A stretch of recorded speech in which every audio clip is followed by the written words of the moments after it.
Dignitaries, honorable judges, and our friends from the bar.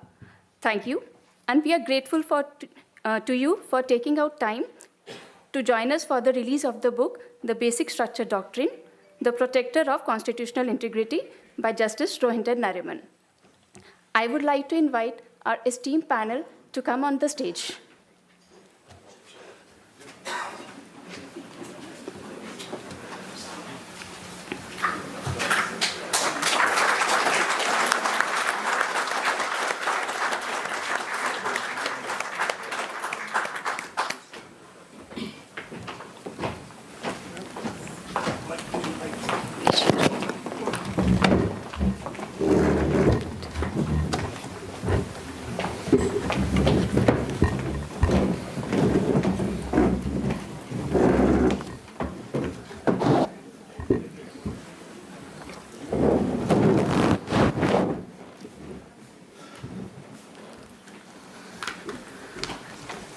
Now, I would like to invite my colleagues to facilitate the dignitaries on the stage.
For everyone, actually.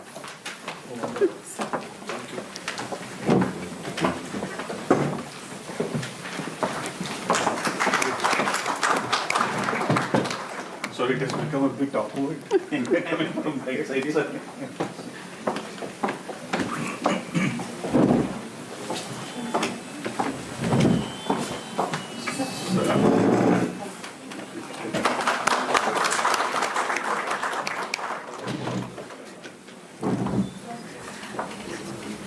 I would now like to invite our Head of Strategic Content Development, LexisNexis Asia, Mr. Tim Fernandez, to give the welcome note.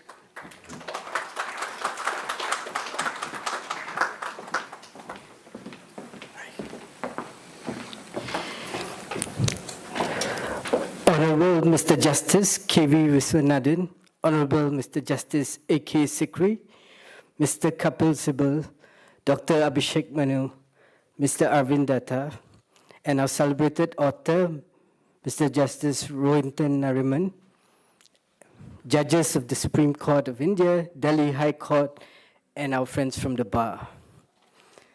Distinguished guests, ladies and gentlemen, good evening to all. It is my honor to extend a heartfelt welcome to each of you to the launch of the Basic Structure Doctrine, authored by the esteemed Justice Rohinton Nariman. We are privileged to have you all join us for this significant occasion. Today we gather to celebrate the release of a seminal work that delves into one of the most pivotal doctrines in India's constitutional law, the Basic Structure Doctrine. This doctrine has played a vital role in preserving the integrity and the stability of the nation's legal framework, ensuring that the fundamental principles of the Constitution remain protected, and has inspired and been adopted by many other countries in their administration of the constitutional law. Justice Rohinton Nariman, a distinguished jurist and former judge of the Supreme Court, Justice brings unparalleled expertise and profound insights to this book. His meticulous research and scholarly analysis offer a comprehensive exploration of the evolution of India's constitution, focusing on the development and significance of the basic structure doctrine. The book examines key amendments, landmark cases, and judicial perspectives that have shaped the basic structure doctrine, providing a balanced view of its impact on the legal framework. The basic structure doctrine is not merely a legal principle, it is a safeguard against the erosion of constitutional values. It restrains absolute power and prevents corruption within the government organs, ensuring that the interpretation of the Constitution remains rightly with the judiciary's purview. Through his rigorous research and analysis, Justice Nariman demonstrates why this doctrine is vital for maintaining the integrity and the stability of India's constitutional framework. As we embark on this intellectual journey through the pages of the basic structure doctrine, I'm confident that this book will serve as an invaluable resource for the scholars, legal practitioners, and anyone interested in understanding the intricacies of India's constitutional law. Justice Nariman's expertise and dedication to the subject are evident in every chapter, making this work a significant contribution to the field. We, LexisNexis, as publishers, take immense pride in the fact that this publication aligns strongly with our overarching mission to advance the rule of law and shaping a just world. Thank you all for being here and for your unwavering support. We look forward to an engaging evening filled with insightful discussions and thought-provoking questions. I would now like to invite our celebrated author, Justice Rohinton Nariman, to deliver the opening address. Thank you, sir.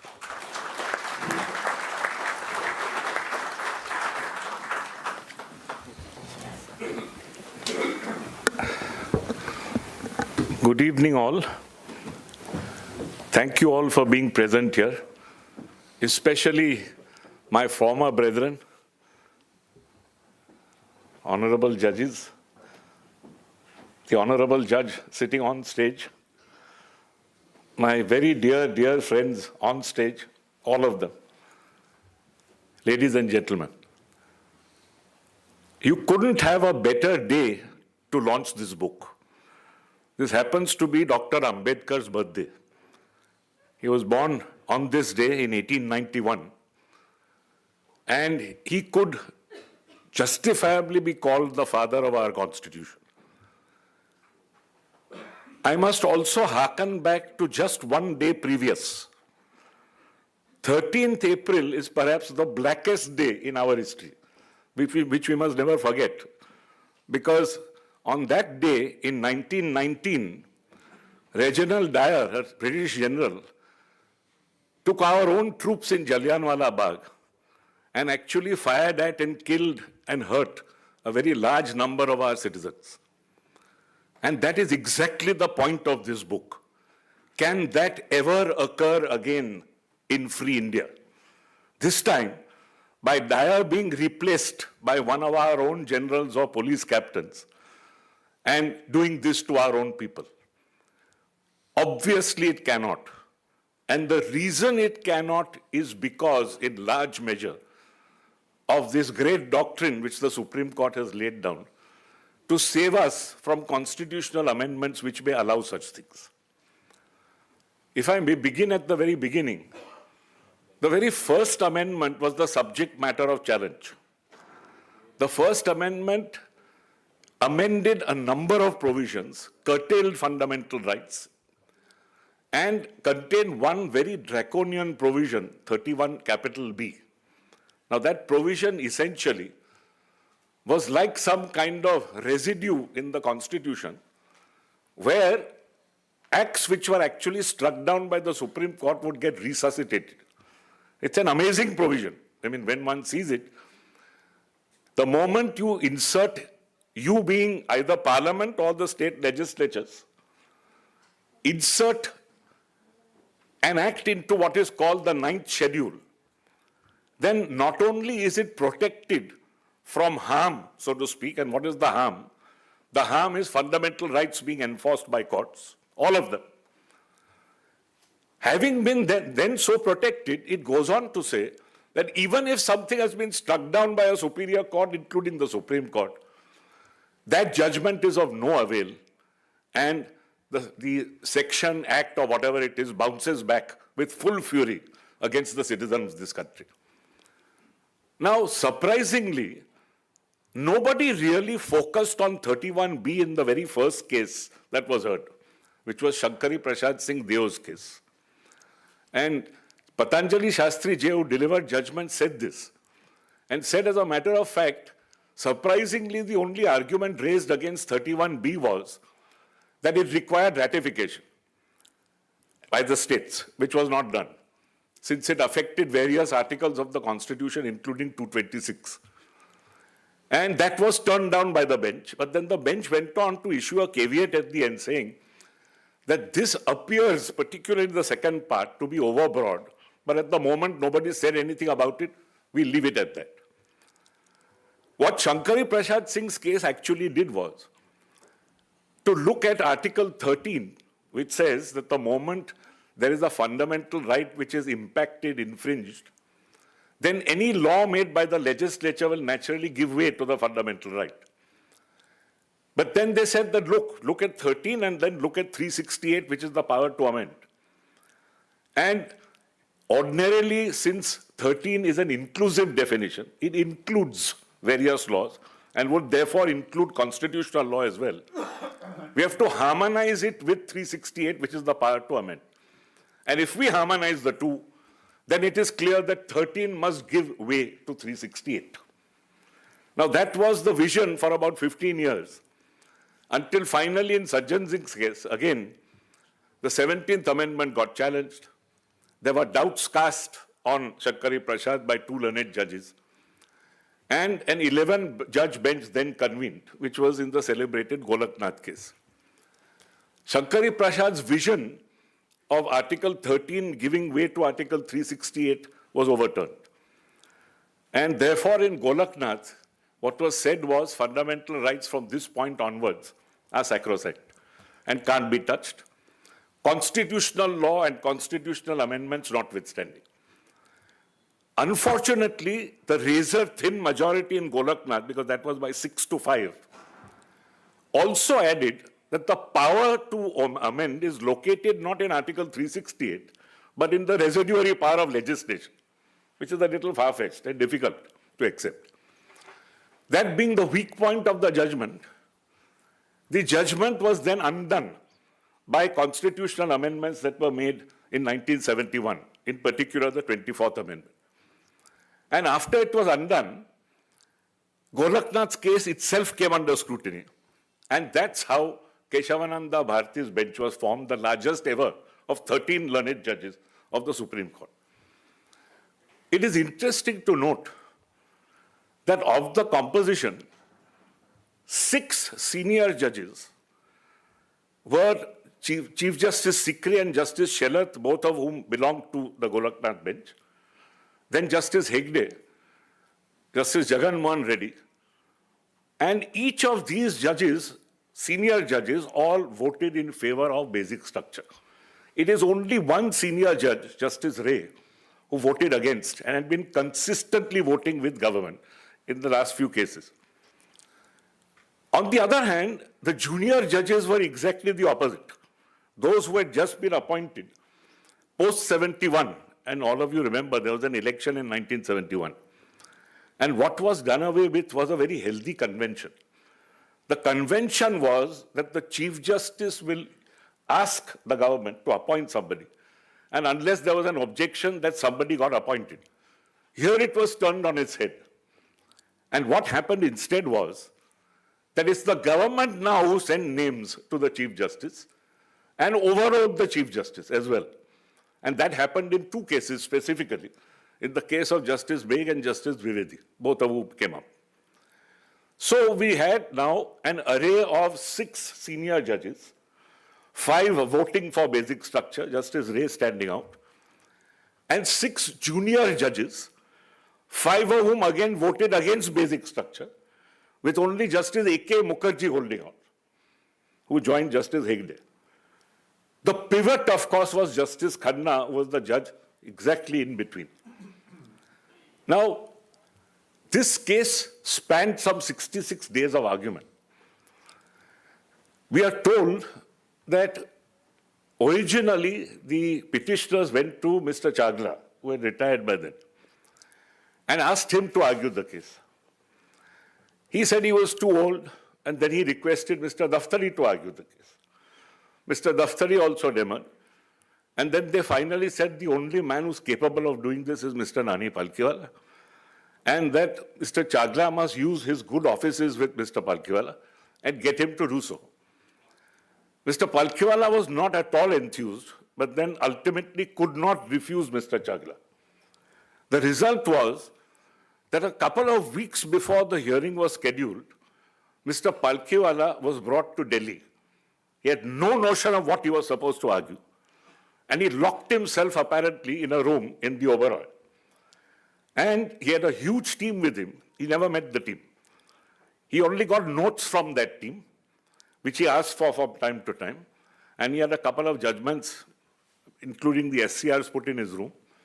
And he just locked himself up for about 2 weeks and prepared the case.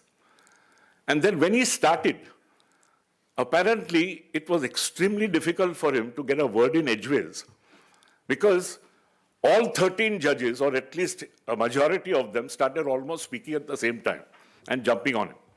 And this happened for about 2 or 3 days. Fortunately, Chief Justice Sikri met Mr. Daftari at some dinner party. And he asked Daftari, how do you think the hearing's going? So Daftari, in his inimitable style, said, it's going very well. It's a matter of fact. There was an American tourist who came in the other day. She was most impressed by these 13 wise men. And she was asking, but who was that young gentleman who kept interrupting them from time to time? Chief Justice Sikri got the message. And day 4 or 5 onwards, the thunderclouds vanished and Palkhiwala was allowed to argue. He took 31 days and spanned almost every country, certainly every continent, must have cited in n number of cases. And ultimately, when he sat down, he sprung a surprise on Sirvai, who was the Advocate General of Maharashtra, appearing for the other side, together with the learned Attorney General, who was Mr. Nariman. Now, there again hangs a tale, because the government of the day was very keen on Sirvai starting and not the Attorney General. And that was completely wrong. So there was animosity between the two of them, until finally it was made up thanks to a tea party in my father's chamber. My father was Additional Solicitor General at the time and hosting Sirvai to lunch throughout all this. And the animosity vanished, and then it was agreed between the two of them that Mr. Sirvai will start and Mr. Day will be held up in some conference or the other, so that he should be allowed to start. Then when they started, they took something like 34 days, the two of them. And finally, on the 66th day, it was Palkhiwala's turn for rejoinder. And Justice Beg fell ill. Now that was one other big thing that happened, because there was a deadline, and the deadline was Chief Justice Sikri's birthday, 25th April 1973. And we had already reached March. So Justice Beg's illness prevented Palkhiwala from starting his rejoinder. And as a matter of fact, when they assembled again on 23rd March, Palkhiwala said, doesn't matter, I will forego my rejoinder, I will put in my written submissions. And finally, Justice Beg got well again, because it was in the balance as to whether Justice Beg would now actually vote, not vote, whether the case would go on, not go on. So it almost never happened. And finally, one day before Chief Justice Sikri retired, 11 judgments were handed down. Now, as soon as they were handed down, we found that the only common measure among 7 learned judges was the fact that there was something called a basic structure to our constitution. And the 7th judge, Justice Khanna, did not agree with the other 6 judges on what the other 6 judges described as implied limitations. Now, I always thought that suppose they had used the expression inherent limitation instead of implied, it would be much, much easier, therefore, to settle in a mind, because it is then easy to say that, look, you have to read the power to amend a constitution in the setting of a constitution, and you have to see the setting in all the other articles.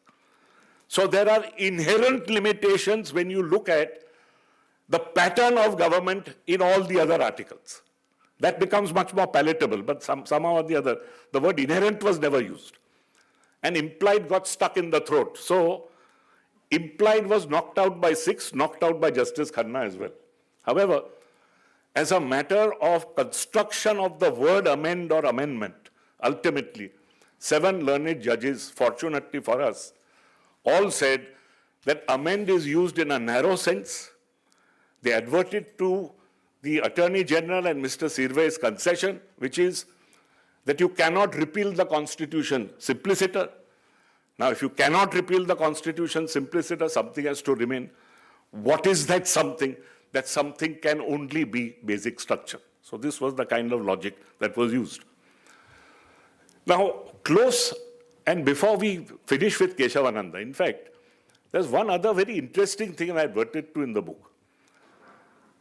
One part of Article 31C, which I must tell you all, accords primacy of 2 directive principles over fundamental rights contained in 3 articles. One part, the last part, precluded there being even a judicial review of whether a law made by the legislature has made a declaration which is correct or not in law. Now, how do I explain myself? The declaration has to state that, look, I, the legislature, look at the directive principles contained in 39B and C, and in furtherance of those principles, I am making this law. Now, suppose the law had nothing to do with those directive principles. Even then, judicial review by courts was eschewed. It was out. So this part was struck down by 7 learned judges using the basic structure doctrine for the first time in Keshavananda itself. What is equally interesting is 4 of the minority judges out of 6 all said that this part will not obtain without giving reasons. Now, obviously, it cannot obtain only if there is a basic structure, which is the tool with which you can say it cannot obtain. But that was inconsistent with their judgment, because their judgment was there is no basic structure. And if there's no basic structure, they should have gone the way Justice Ray and Justice Palekar went, which is to say, yes, in which case constitutional amendment cannot be touched, over, end of matter. But this was the infirmity of 4 learned judges from the very start. And they are all minority judgments. Each of them says, no, that last part will not obtain. Why will it not obtain? We are not told. But anyway, they left it at that. Now, after Keshavananda's case, we had a test case in Mrs. Gandhi's own election judgment. And what was done there was truly extraordinary. She lost in the Allahabad High Court, and her appeal was pending here. When the appeal was pending, there was a 39th Constitutional Amendment Act which was passed. It was truly extraordinary. It was an Article 329 capital A consisting of 5 sub-articles. Sub-article 4, in short, only said that the appeal that is pending now of the Prime Minister and an imaginary speaker, because there was no speaker appeal pending, the appeal pending of the Prime Minister will be decided without applying any law. Truly extraordinary. And it will be allowed under Article 5 by the Supreme Court by applying subclause 4. Now, the bench which heard the case consisted of 4 minority judges in Keshavananda. Justice Khanna being the only member of the 7-judge bench majority. 4 minority judges said they were bound by Keshavananda's ratio, and each one of them used the basic structure doctrine to knock down this amazing article. Chief Justice Ray was forced to knock it down, saying, look, this offends the rule of law. It can never be that an appeal can be decided by applying no law. So on that short ground, it was struck down by him. The other judges each found some facet of basic structure to strike it down. Justice Khanna said free and fair elections, part of democracy. There has to be an election tribunal, which goes into the facts. Here, nothing is gone into. No law is applied, therefore bad. Justices Matthew and Baig both said the constituent power, whatever it is, cannot exercise judicial power without first granting judicial power to itself. And here it purports to exercise judicial power without ascertaining facts and without applying any law. So, out the amendment goes. And finally, Justice Chandrachud held that it offends Article 14, which is part of the basic structure, in that the Prime Minister and the Speaker, for no intelligible reason, has been put above everybody else who has lost an election. Now, one very interesting thing happened. In fact, two very interesting things happened after Indira Gandhi's case. One was that Sirvai, who had all along stuck in fact doggedly to his theory that there is nothing like basic structure, completely changed his mind. And he said that the difference between Indira Gandhi's case and the earlier judgments was, this was the first time basic structure was used in a non-property context. First. And second, what was considered in Keshavananda to be things which are outlandish and which can never happen have actually happened. So something outlandish has actually happened, as a result of which he changed his mind and became a great votary of basic structure thereafter. Another very interesting thing happened immediately after. The moment these judgments were delivered, within 3 days, a 13-judge bench was reconvened, this time, to say that basic structure should be revisited. Now, Chief Justice Ray reconvened the bench with a number of other junior judges who had just come in. And we are told that he kept on saying that it has been reconvened at the instant first of Mr. Palkhiwala's client, who was again brought to re-argue. And Mr. Palkhiwala said, I wouldn't be out of my mind to ask for a reconsideration of basic structure when I've succeeded on this. So the Chief Justice was put into a corner and then said, no, but then Tamil Nadu has asked for it. And to his great credit, Mr. Govind Swaminathan got up as Advocate General and said, we have done nothing of the kind, we support basic structure. And then he got further into a corner and said, very well, then the state of Gujarat has done it. And the Gujarat Advocate General got up and supported Govind Swaminathan and said, I have done nothing of the kind. So the net result was that there was a revolt then within the judges themselves, and abruptly the second day of argument, Chief Justice Ray walked into court and said, bench is dissolved. So the first attempt to undo Keshavananda failed. The second attempt was in the Constitution 42nd Amendment, where by adding 2 subclauses to Article 368, the amendment now specifically said there is nothing like basic structure and no constitution amendment can now ever be challenged in a court of law. This was struck down in the celebrated Minerva Mills case later, saying that suppose there was a procedural infirmity, not substantive. Suppose, for example, 2/3 of each House of Parliament present and voting was in fact not present and in fact not there when the amendment was passed. Or suppose it needed ratification of half the states and only 1/3 the states are ratified.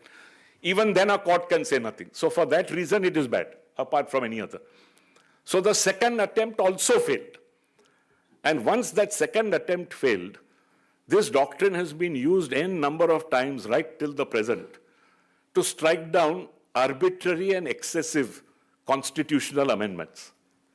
I may tell you only one thing, that when Mr. Palkhiwala began his argument in the original Keshavananda Bharati case, he was desperately looking for some judgment in some jurisdiction which would, as a matter of fact, apply here by saying that an amendment can be struck down on substantive grounds also and not procedural. There wasn't a single such judgment. And all that he could rely upon was a speech given by a German professor, Dieter Konrad, from Heidelberg. And that speech became an article. And in the article, Dieter Konrad gave 4 extreme examples and said, suppose Article 21, which is the right to life and personal liberty, is removed. It can be removed by a simple majority of 2/3, no ratification needed. Is that something that one would envisage with a democratic constitution? Suppose you were to bring back Mughal rule, or you were to bring back the British king and replace this monarch with the president. Could you do such a thing? And then he said India has to be a union of states. Suppose you just do away with all the opposition state governments and say there'll be only 2 states and nothing else. And best of all, the most telling example was the 4th example, which was, suppose you were to give the power to amend to the executive. So far, Parliament had to have a 2/3 majority in each house and ratification by states. Suppose you were to remove that and say, no, give it straight away to the President of India in his executive capacity, and an executive order can do what it likes with the Constitution. Is that something that was envisaged, or was it not envisaged? So that was all that he went to the court for, with. And it is remarkable that he succeeded with only this article. Now that it has been laid down, it has been picked up by a number of other countries, which I have also adverted to in the book.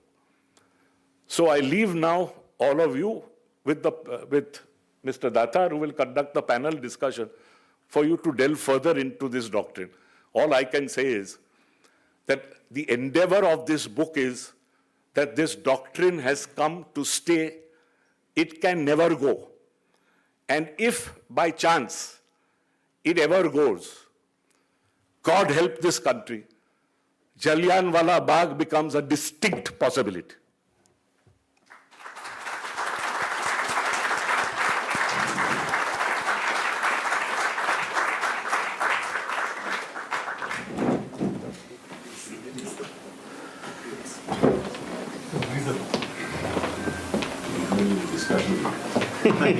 Exactly. I was going to say that. You don't need a discussion after.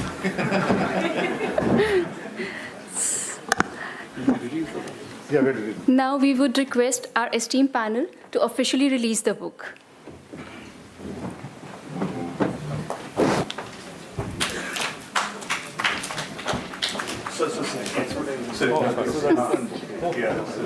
I was about to release some other book.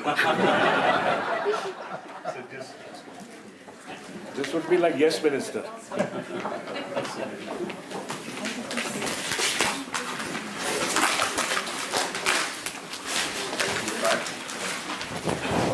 In Yes Minister, the Prime Minister pulled out the wrong speech and started reading. There were 2 speeches.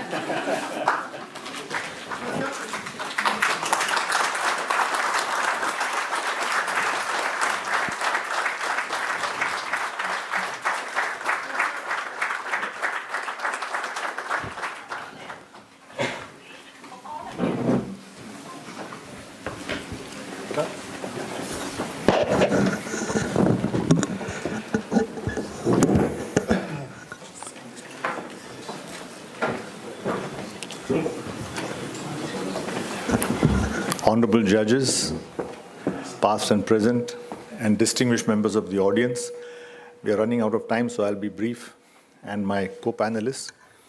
When we decided to have this book launch, I was trying to find out any particular individual who has actually heard the arguments in Keshavananda Bharati, which started in 1972, mid after August, and ended in March. And I was just finding, because when I did the courtroom genius with Mr. Sorabji in 2002, 2005, many of the people were still alive. And I was wondering who could be the person who could speak about the arguments if he was personally present. I know Prashant Bhushan was there for the review.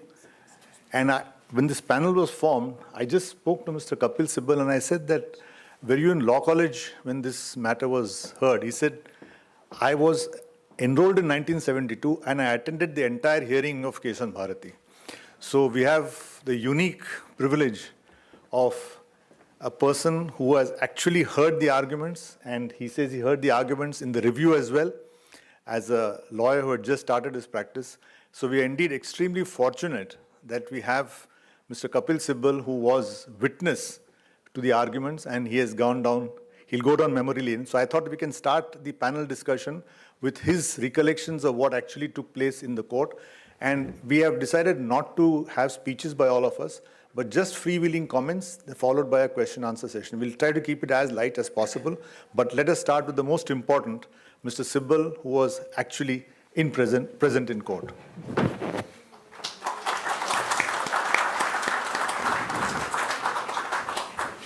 I just enrolled. Good evening, everybody. I just enrolled in the bar, and you know, I was a briefless lawyer, so I would normally go from court to court watching judges. And when I heard that this matter was on, I went to court 1. And there I saw Nani Palkewala arguing. And the one thing that struck me was that he never looked, though Rohinton says that he cited several law books, but while I was there, he hardly referred to any law books. His understanding of basic principles of law, his felicity of language, his love for literature, he just mesmerized the court by telling them the differences that, you know, the differences between meanings of law and the Constitution. What does law mean? What is the Constitution? Basic principles of law he enunciated with such great clarity that anybody who was in court was just mesmerized by his forensic abilities. And quite frankly, I have also had the privilege of helping him in some cases. And what I found was that Nani never really cited the law to make the law. He, in fact, made the law by not citing the law. He had the ability to encapsulate principles of law which do not find place in any judgments. And then that's how he developed sales tax law, that's how he developed income tax law, that's how he developed constitutional law.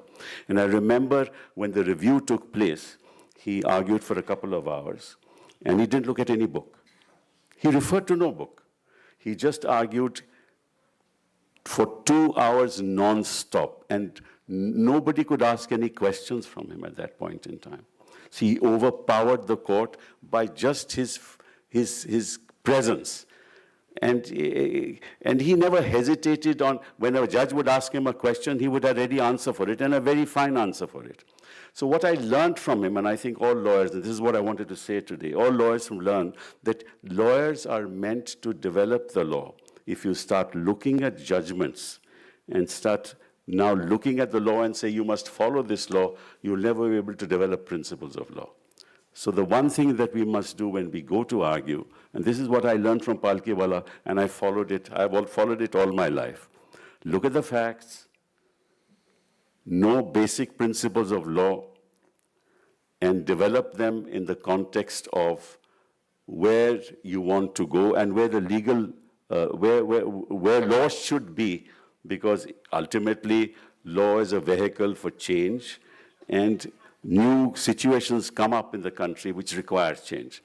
And what Rohinton has said, and quite frankly, today the basic principles are here to stay. The basic doctrine is here to stay. Nobody can change it. In fact, Article 359 of the Constitution itself says that even in a national emergency, Article 20 and 21 will remain in force. Now, once there is a constitutional provision which says that, nobody can change the basic structure of this country. But the real challenge, and that's why I want to start to this discussion, is that you don't need to violate basic structure by changing the principles of basic structure. You can violate basic structure by bringing in ordinary law, which is contrary to the basic structure of the Constitution. And the principle laid down in Keshavananda Bharati is that basic structure is only a concept which is applicable to the constituent power of Parliament. But if you have laws which are contrary to the basic structure, you can't challenge them on grounds of basic structure, but you can violate basic structure on a daily basis, and that's what's happening in this country.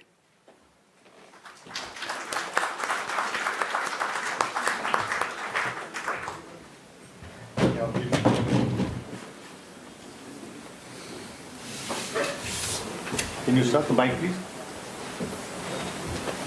Use this. Yeah. Yes, can you hear me? Yes. We'll start the discussion, and I'd start with Justice Sikri. And sir, is there any particular way you'd like to describe the justification behind the basic structure doctrine?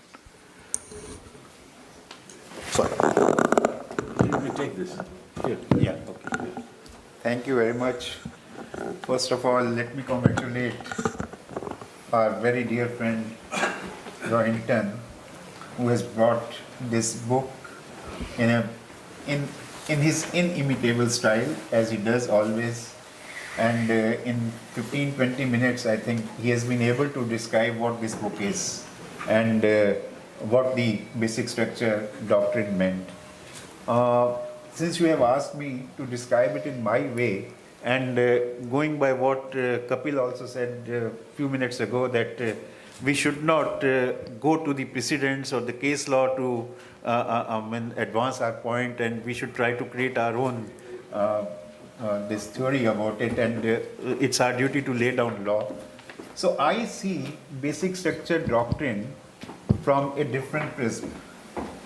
And what the majority said in Keshavananda Bharati, and as Rohinton has already mentioned thereafter, it has been not only it's firmly established, and it is the view already expressed by Rohinton as well as Kapil that it is here to stay, and it cannot be, and I am also of the same view, it is here to stay. But let me go just prudentially and go to the basics of it.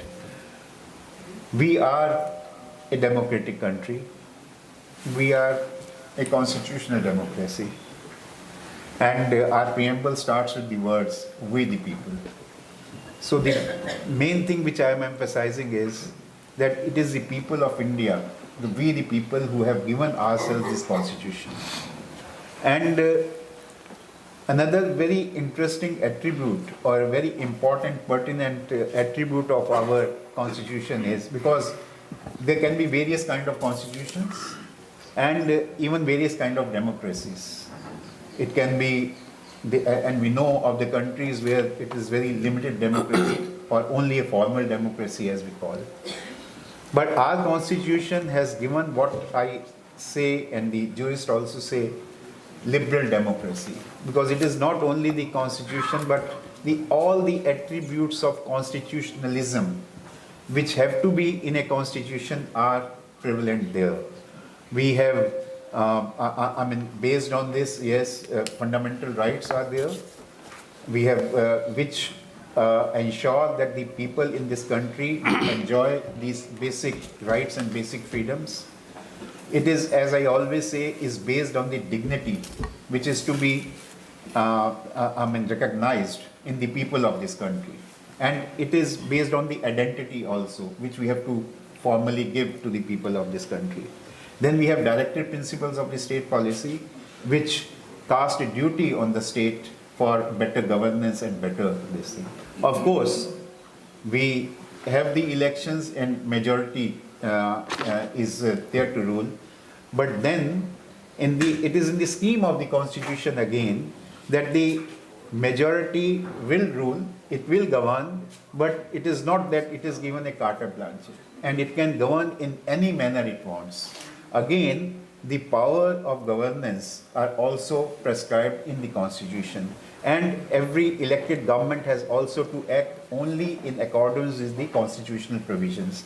This we call either, it can be two expressions which can be used, that it is a matter of limited government, that government is limited by its power given under the constitution.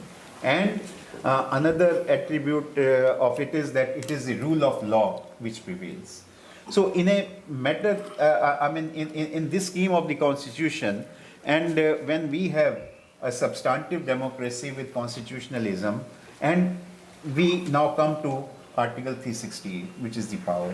So in a matter like this, or in a scheme like this, whether when this power was given to the parliament to amend the constitution, whether this power included the erosion of all these values which are there, and which is the bedrock of our constitution, And I again go back to this what we call social contract theory, which was developed by initially Thomas Hobbes. And when we say we the people and we have come together and we have agreed that we will vote, there will be franchise and the elections, and the government which wins will have right to elect. But that doesn't mean that we have ceded our authority, we have ceded our freedoms, and therefore these are always uncompromisable.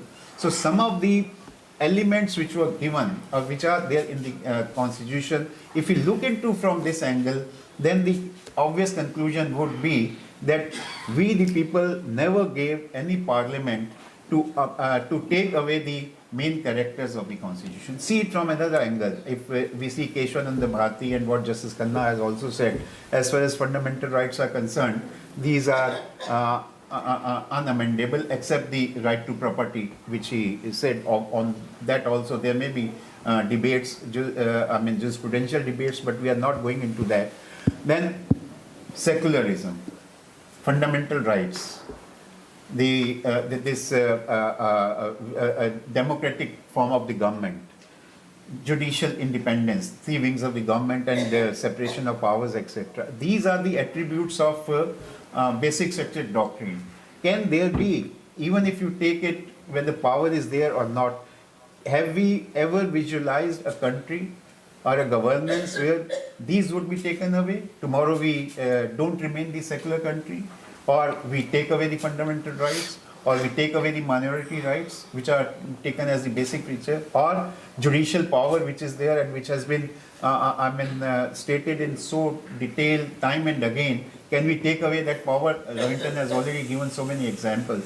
So therefore, according to me, this is the basic support, or this theory, which again says that Article 368, amending power is there, but that amending power does not take away and there is no such power to take away the basic rights.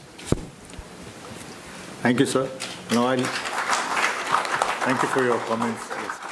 I'll now just go to Dr. Singhi for a moment. And I mean, it's very easy now, after almost 50 years, to say, basic structure is so obvious. It's obviously the Constitution has a basic structure.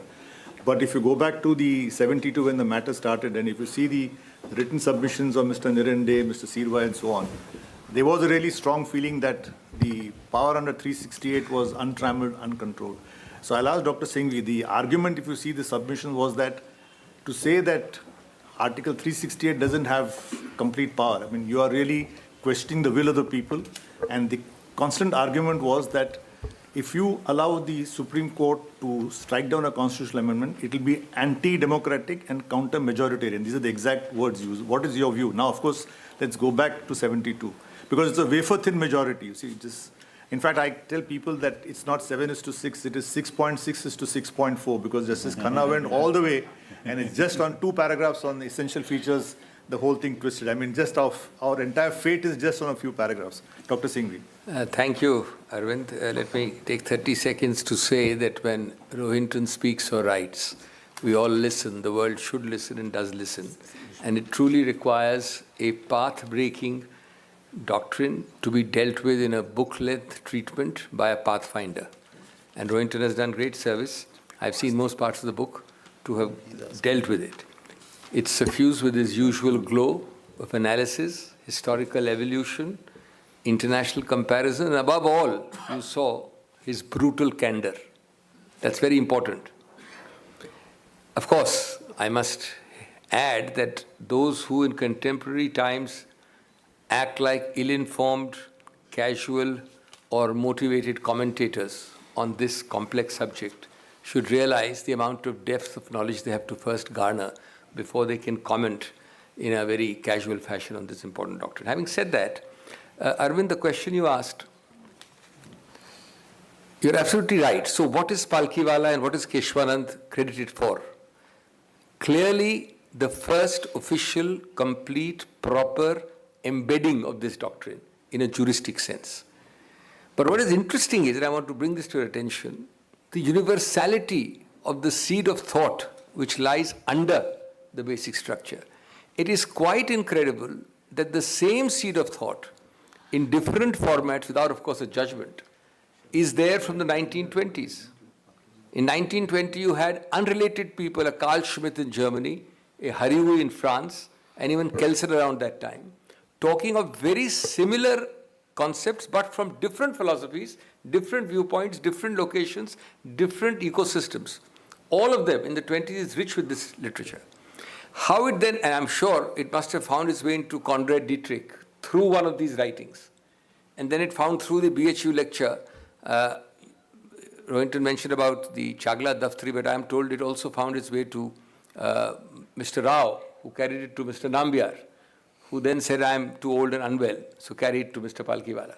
But the point is, the universality of this crosses boundaries, crosses time phases, crosses nationalities, and ultimately what you find in Keshavananda is also at the second level in a universal theme running from Shankari through Sajjan, through Golaknath. There are only differing zigzags, but the basic seed idea is there. The other thing I want to put to you, it's a, God forbid, shocking thought, but I think we should spend about half a minute or a minute on that. It's quite clear now that you can't take away basic structure by a constitutional amendment. The highest you can do is a constitutional amendment. You can have a two-line one, thou shalt have no basic structure. That will not survive. So is there a way in which you can do away with basic structure? Well, one clear way would be a referendum. Fortunately, in our country, it is now judicially held. Golaknath was very, very scathing about why no referendum. But more recently, referendum has been rejected in many judgments, including in the Jammu and Kashmir 370 case. So that one way is out. So lastly, perish the thought, the only way you can do away with basic structure is to do what Justice Ray tried, revisit Keshavananda Bharati. The last time that happened, basic structure got even more and better embedded. So I hope and trust that those kind of misadventures don't happen in the future. A quick word, we've counted in his book 9 plus 11, about 20 countries, which now follow it in some sense or the other. It is tragic, beyond words, that the inventor, the pioneer of something which 20 countries across the world give huge credit to India for, occasionally talks of backtracking on this subject, which is why I said that this is something for which India should be proud. It's a gift of India to the world jurisprudence. Thank you.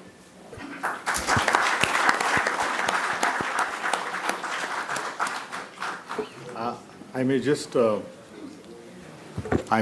the audience that Keshavananda Bharati had 6 writ petitions. It had 20 interveners, and 19 states were given notice. And as a matter of information, Dr. Singhvi's father, Dr. L.M. Singhvi, was the Advocate General for Rajasthan, who supported the argument against the basic structure, of course, at that point of time. So we've got Dr. Singhvi's father, who was involved, and Mr. Kapil Sibal, who was personally involved. Physically there. Yes, yes. So he doesn't want it to be an admission of his old age. Huh? He's remarkably energetic. That we won't ask anybody. But it's a privilege to have you, sir, because not many people had the chance of... I just heard him once in the tribunal, income tax tribunal. Anyway, coming to Justice Vishwanathan, what is your understanding? How do you take the basic structure theory? I mean, we're students when this entire thing came up, this basic structure theory. And you've been a lawyer and now a judge, so... At the outset, let me congratulate Rohinton. 2 weeks back when Nina released her book and Justice Ramasubramaniam released it, he referred to Rohinton and said he never wanted to be called the chip of the old block. But you will permit me if I borrow the words of the late G. Ramaswamy and use the phrase that Rohinton may not be the chip of the old block, but he is the block of the old chip. In every sense of the word. And this book is only an example. I can put my hand on the heart and say that I've read most parts of it till the later portion dealing with the other jurisdictions which I've borrowed. And it's a fascinating edition. You get a feeling that Rohinton is arguing in court. It's remarkable for its chilling clarity, but what it does is that it gives you the build-up to Keshavananda. It starts with the first case, Shankari Prasad, goes on to Sajjan Singh. All that you will see it in the book. It's not my endeavor here to, go over that. But as far as the very theory is concerned, what fascinates me, Arvind, has always fascinated me, is the soundness of its logic and its strength in its jurisprudential soundness. If I were to write something like this, I'll have the joy that a lawyer would have on the evening of his arguments if he had found an unanswerable point to the case. That it has endured for so long, and unless you come out with a strong theory to oppose it, which none of the critics have as yet come forward to, the theory is here to stay. And you will appreciate the effect of the theory only if you see the illustrations that Rohinton gives in the concluding chapter of the book. He takes off from Dieter Conrad's two illustrations about what happens if, there's an amendment about the country being now told that you will only have Hindustan and one other state. Tamil Nadu. And That's what Dieter Conrad says. Can be only Tamil Nadu and rest of he India. now develops that and says, if all this were stopped, it's because of the basic structure theory. And the first application of the doctrine came in the Indira Gandhi case, which he dealt with. And if you think of the Original article. nature of the amendment, that an election can't be called in question in a court of law and a pending appeal will abet. And all the judges who had hitherto, who had daggers drawn with that theory, came around and said, no, we can't have any of this. And the strength of the basic structure theory will be best appreciated if you view it with the illustrations that are given, that have been neatly tabulated in the book. Justice Singhvi, Mr. Singhvi raised a point on a referendum. If you refer to Rohinton's earlier book, The Discordant Notes, he refers to a question by Justice Palekar to Palkiwala. And I thought that was what Rohinton called the most difficult question which Palkiwala encountered in the entire hearing. And the question was, Mr. Palkiwala, you are advocating this theory of basic structure. Would you do this if 368 in its original form had always provided for a referendum? In which case, then you are really not against the amendment being proscribed or basic structure, being a theory which is to be implemented, but you are on the procedure that is prescribed now because it's Parliament which amends with appropriate ratifications in given cases. But if it were a referendum, could it amend the basic structure? And Rohinton says that Palkiwala had difficulty answering. But today, with 368 in the form that is in, it cannot be substituted with any other form. And in my view, even if it were to be a referendum, since certain fundamental rights are natural inhering rights, they cannot be taken away. They are put behind the hands of the majority. And if fundamental rights are the limitation on even the legislative power, and today, even in a referendum, it could not be taken away. But that's out of question now. So the strength of the basic structure can be best appreciated if you illustrate them with concrete examples, and it's a very sound theory. The other argument which came closest to challenging it was by Justice Kanyalal Mishra. I read this in Rohinton's father's book, that one of the reasonings given by many of the judges who adopted the basic structure doctrine was that Article 368 used the phrase, the Constitution will stand amended. So ultimately there has to be something which will remain, which will stand amended. It can't be that you can repeal the Constitution in entirety. And equally so, you can't remove the basic structure.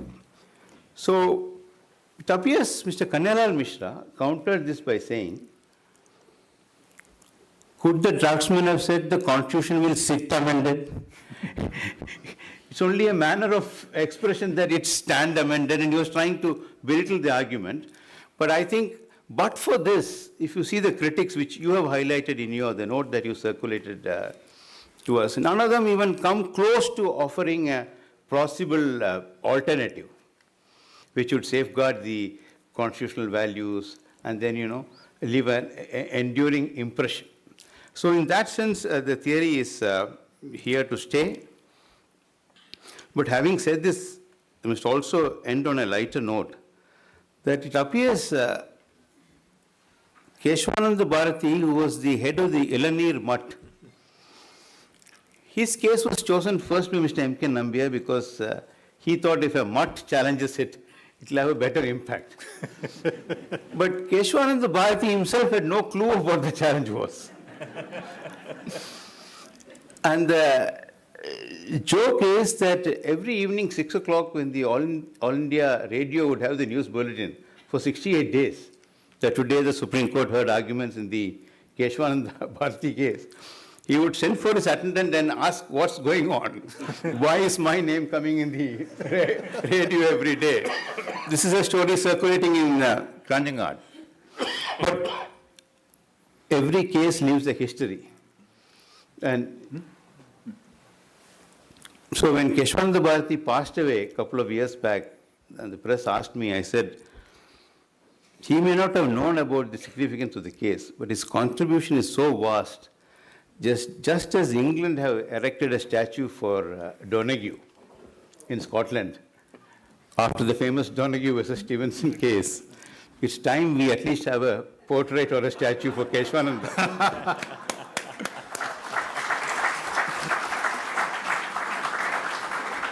So I once again congratulate you. I would request each one of you to read the book.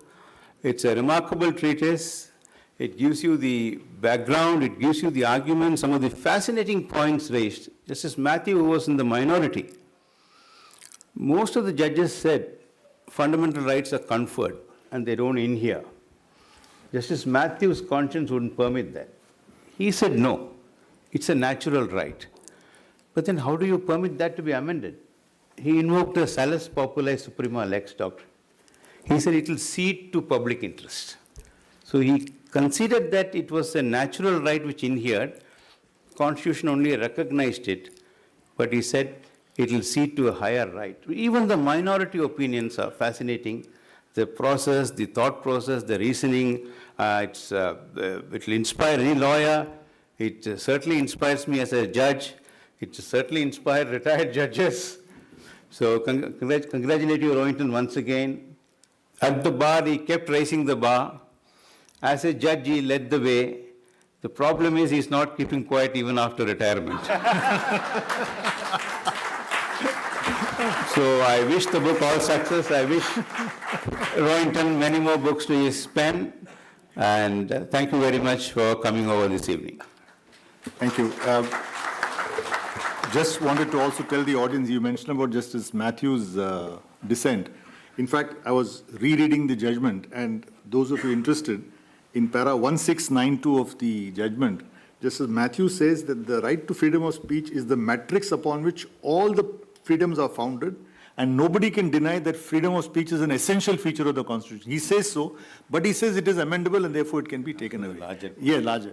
Mr. Sibal, you are the party in person in the audience, but could you say some few words about basic structure before I throw it for question answers? Yeah, the thing is, you talked about referendum, but you must remember that in the 45th Constitutional Amendment in 1977, Bill by Shanti Bhushan. Bill in Shanti Bhushan brought, this was exactly what the bill said, that if there was to be a referendum, right, and that referendum said that the theory of basic structure doesn't exist, right, that unfortunately for us, that also was not passed. It fell in the Rajya Sabha. So this attempt was made. Yes. I just wanted to point that out, that referendum theory really did not pass muster. But I want to suggest another point of view here, which is that no power and no exercise of power is limitless. Recently you saw a judgment of Justice Pardiwala and Mahadevan when they ruled that, look, the government has to decide within a time frame. So when you look at the Constitution and the articles of the Constitution, you will find that there is, if you were to interpret the Constitution, the inherent inhibition in the exercise of absolute power actually is found in the Constitution itself and its various articles. So the basic structure theory did not say anything more than that. And I wonder, even if they had held that there is no basic structure of the Constitution, a time would have come when in the exercise of power, courts must have realized that there is no absolute exercise of power, and there are inherent limitations in that. And you will find that in each article of the Constitution. So I imagine that at any given point in time, this basic structure theory would have come about through judgments of the court of law, despite the epochal judgment that was rendered at that point in time. Yeah, Dr. Singh, sorry. That's number one. That's number one. Number two, and my worry now for the future, and I said that in my opening remarks, that there are several legislations today that are operating. If you were to, through an exercise of constituent power, pass that legislation, amend the Constitution, it would be contrary to the basic structure. But outside the Constitution, they already are violating the basic structure. You see that they are violating federalism. They are violating the secular fabric of this country through existing legislations. Now, you can't challenge those legislations on the ground that it violates the basic structure. You have to have them struck down by virtue of Article 13, because they violate Part 3 of the Constitution. That the courts are not willing to do. So the result is that despite the fact that the basic structure doctrine has gone away, yet the fact is that it is being violated on a daily basis through existing legislations where the courts are not striking them down. And that's my greatest worry. And the last point I want to make is that this is a tour de force. This book is a tour de force. I don't think anybody other than Rohinton Nariman could have written this book with this clarity, with this depth of knowledge, with his perspicacity, and his understanding of the essential principles of constitutional law. So hats off to you, Rohinton. Thank you. Thank you.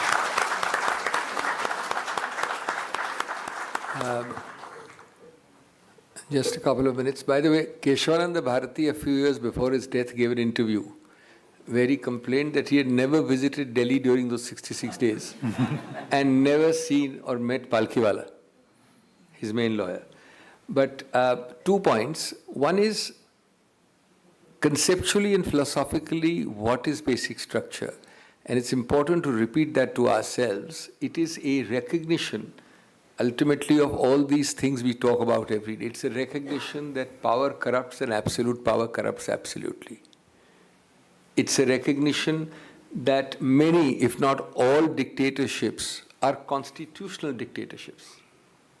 We tend to forget that. It is a recognition that anti-majoritarianism is part of the bulwark of constitutional rights. If majorities could do everything, there'd be no need for constitutions.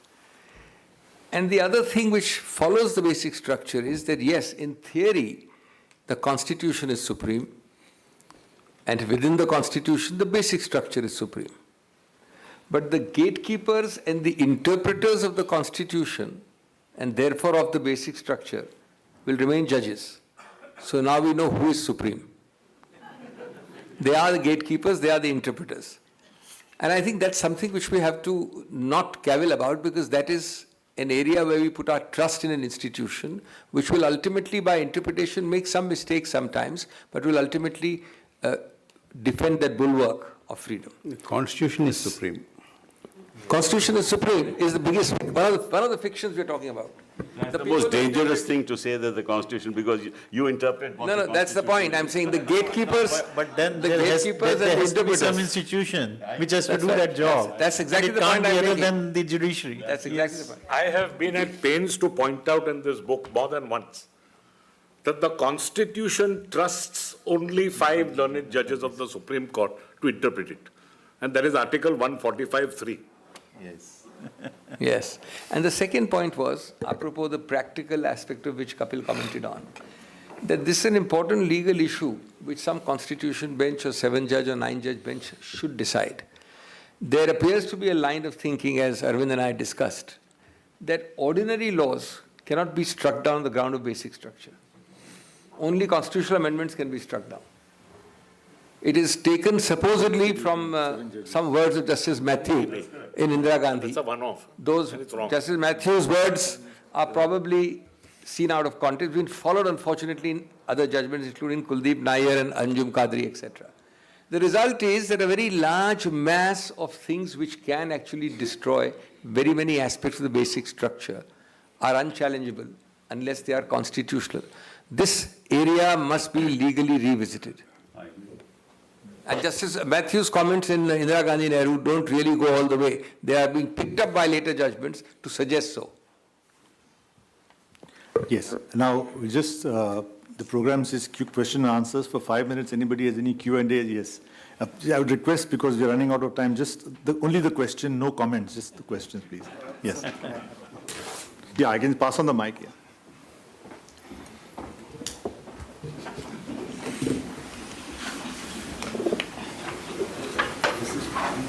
No, it was not working. No? He was very generous with this mic because it doesn't work.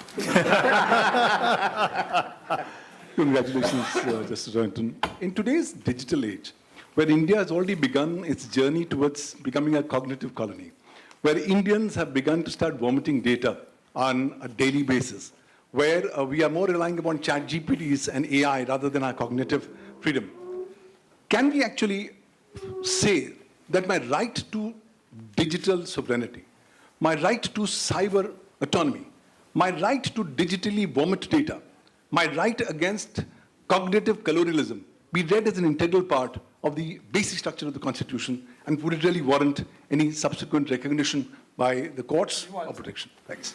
I think this is the next PIL now. Yes. Anybody else? Any other question? No, it's an important point, but I don't know what ultimately freedom of speech and the yes. Yes, please. There. You can. If you want any particular panelist to answer, you can ask. I will just concern rather, because independence of judiciary is an integral part of basic structure. But when Parliament negates the judgment of the Supreme Court, and we have recently Election Commission case, and we have the Delhi Civil Service case, and that goes on, and recently we had the Governor's judgment, Supreme Court judgment. If that is negated by Parliament, by law, then there is a threat to the judicial, this doctrine of basic structure. That is my concern. Thank you. Yeah. Yes, please. And that's a lot.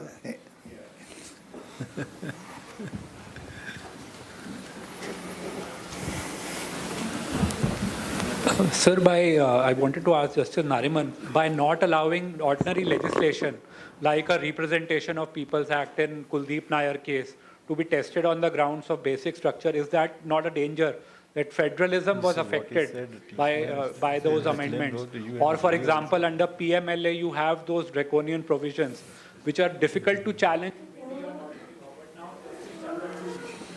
His judgment has said in that UP Madrasa case that if you allow ordinary laws to be challenged, then it is a great danger that you give the leeway to the high courts, and it may not lead to any coherent jurisprudence on that.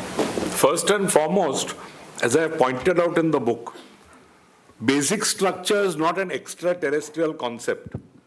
It lies in the actual wording of the articles of the Constitution. So, if you wish to challenge an ordinary legislation, look at the ordinary wordings of any article. Don't call it basic structure, but if it offends any article, that is itself a superior law, get it struck down on that front. So my answer, therefore, would be that there are many articles which may pertain to basic structure, may not pertain to basic structure.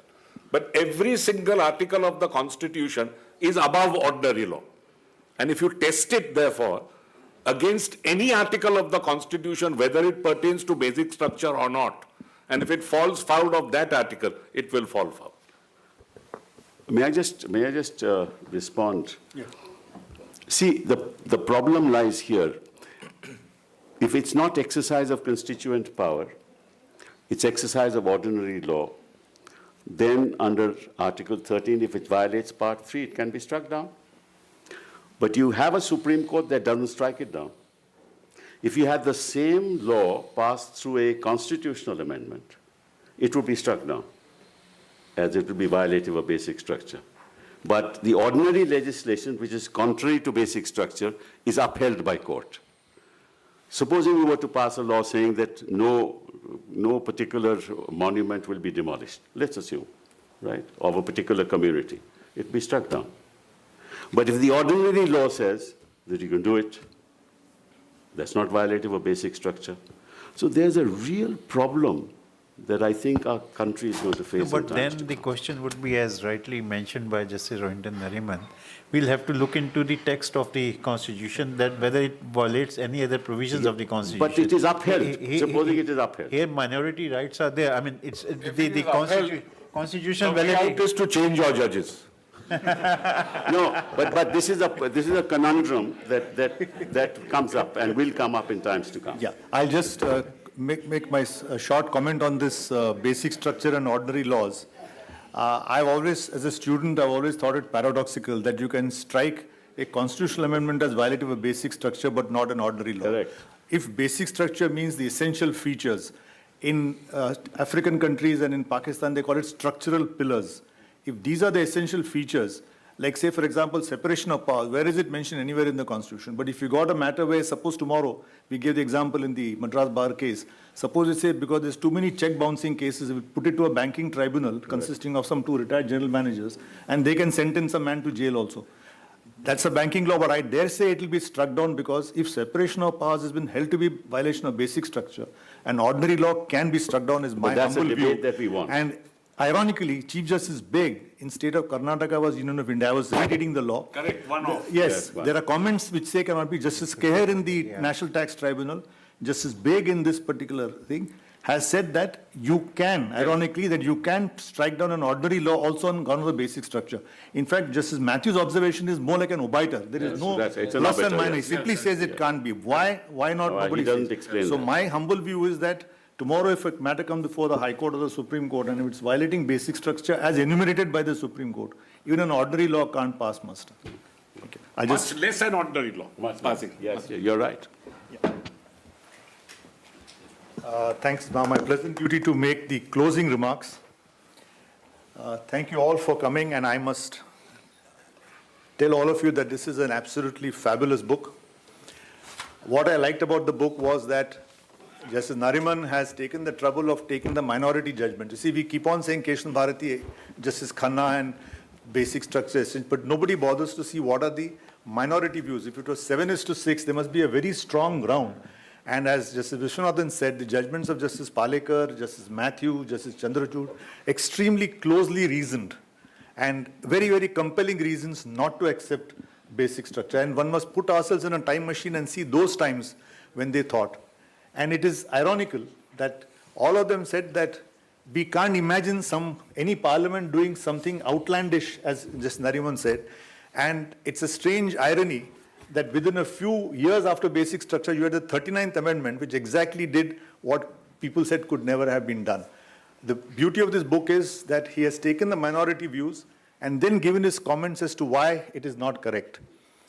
The other important thing I say, those of you who buy this book, please make a note, please go to page 302 of this book. And it is an irony that Justice Saqib Nisar of the Pakistan Supreme Court has made a table, it's amazing, where he has made like an Excel sheet, all the cases from Keshavananda Bharati, Indira Gandhi, Minerva Mills, Vaman Rao, Sampath Kumar, Samba Murthy, and he has highlighted which are the points of basic structure and which judge said what. So this is really a remarkable thing which Justice Nariman has taken the trouble of finding out. And he has also mentioned how the law has developed in various countries. Those of you interested, perhaps the best book on this is Yaniv Roznai's book, Unconstitutional Constitutional Amendments, where he has studied 700 constitutions from past thing, and then he goes into various cases where the basic structure has been adopted. He also commends Keshavananda Bharati. Yes. And he says India is the forerunner. Singapore and Pakistan, Singapore and Sri Lanka have not accepted it because their constitution permits complete abrogation of the constitution itself. And I just mentioned one thing because I was involved in writing this Courtroom Genius with Mr. Sorabji, and I had the benefit of doing large number of interviews, including late Justice Y.V. Chandrachud. And I'll just mention a story that Keshavananda Bharati may not have been necessary if Palkhiwala, that's what, there's a very famous solicitor from Bombay called D.M. Popat. Yes, of Mullah and Mullah. Sajjan Singh was being taken up. And mind you, in Keshavananda Bharati, like in Sajjan Singh, it is just not His Holiness Keshavananda Bharati. The second petitioner is Raghunath Rao Ganpat Singh and a Nawab. And there are other petitioners who are sugar mills and mining mills and so on. So they also were actually in the litigation. Similarly, in Sajjan Singh, there were a large number of industrial companies which were involved. Sajjan Singh had challenged the 17th Amendment, where at one stroke, 44 laws were put into the basic, into 9th schedule, and it was completely held unchallengeable. Just for a passing moment, Nariman makes a very compelling reason that if 31B itself is violative of basic structure, because you can't have such a situation. Anyway, so coming back to Sajjan Singh, Palkhiwala was briefed for 3 sugar companies to appear, and he hated to wait. So he told Popat that when the matter is coming up, I'll come and argue the point. And in the discussion, he mentions it in Gujarati. And what they were discussing, Popat and Palkhiwala and others, were that, look, if you say amend, can they take away freedom of speech? Can they take away 21? These were the actual questions. So he says that, is there some line beyond which the parliament cannot cross? So he said, well, let's put this point to the Supreme Court. He was going to argue the next day, but Justice Gajendra Gadkar said, arguments are over, we are not going to wait for anybody, and the arguments closed. So one of the ifs of history was, if he had been there, because it was 3:2, Sajjan Singh. So one argument, if Palkhiwala was there, maybe it would have been 2:3, and Keshavananda Bharati may not have been necessary. But that's just one of the histories of this thing. Other thing I'll mention is Dieter Conrad's article. I managed to get a copy of the original article, which is underlined by Palkhiwala. And if anybody is interested, please tell me, I'll mail it to you. And in this article, which is underlined by Palkhiwala himself, as Justice Nariman mentioned, it's an article written in 1966, delivered, I think it was Banaras Hindu University. He had lectured in Banaras University. And he makes a very important point. He has seen the 1965. Just after the Sajjan's 17th Amendment. He makes a very interesting observation. He says out of 17 amendments, 5 are for political reasons, state reorganization and so on and so forth. But he said the very surprising thing of the Indian system is that almost every amendment is to overturn a Supreme Court judgment. And he says that destroys the trust in your system. So he makes a very strong observation that if every judgment is going to be overruled by an amendment, then it's not healthy for the rule of law. And of course, the other point meant. But it's a very, very compelling article, which is worth reading. And it's almost deja vu, like what he expects what to happen. And he concludes by saying, I hope that India will have a brighter future and so on and so forth. So this is as far as Conrad is concerned. Friends, we've had a wonderful evening. And I would definitely say that this has added a great deal to the scholarship of basic structure doctrine. Is something which we should not forget. And I'll conclude by saying that the main criticism of basic structure is that it is anti-democratic and counter-majoritarian. I'll only submit in my own view is that the purpose of basic structure is not anti-democratic and counter-majoritarian. It's actually to protect democracy from a majority. Thank you.